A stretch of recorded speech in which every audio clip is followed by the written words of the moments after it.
You know, he died January 5th, February, March. I'm like, I'm going to do what me and my brother said we was always going to do.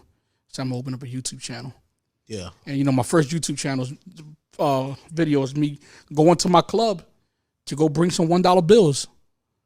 That's how, and then that video got 300,000 views out of nowhere. I'm like, how the fuck this video?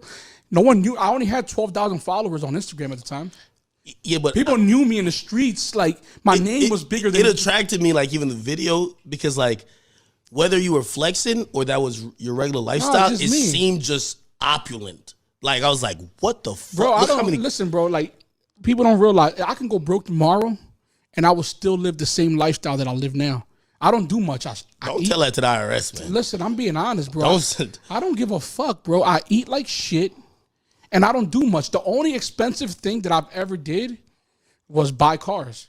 And chains. How much them shits cost? Oh, yeah. This is over 100. Jesus Christ. But you know what I mean? It's like, fuck the jewelry part, too. You know what I'm saying? If I wanted a piece of jewelry, I always worked hard to get it. Washed a ton of cars. I worked as a pieces delivery driver, $5 an hour. So if I want something, I'm gonna buy it. But it doesn't change my everyday life. I don't travel. I don't leave. I left the country twice with $30-something million in my account. Yes, you know what I'm saying? It's like I don't do lavish shit.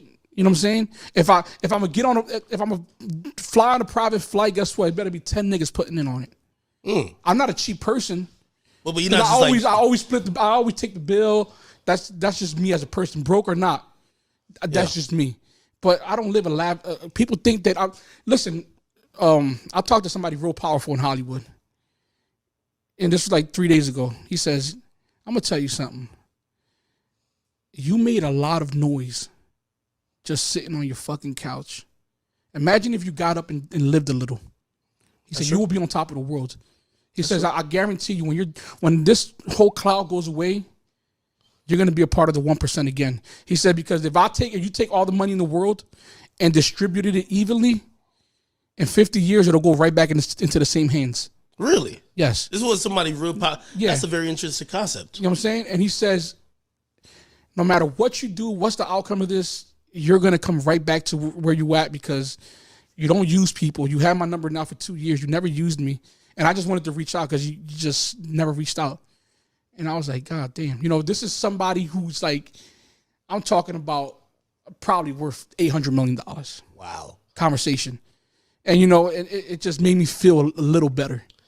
So what have you done for like the last 2 years? Because everybody's bidding for the movie, obviously. Yeah.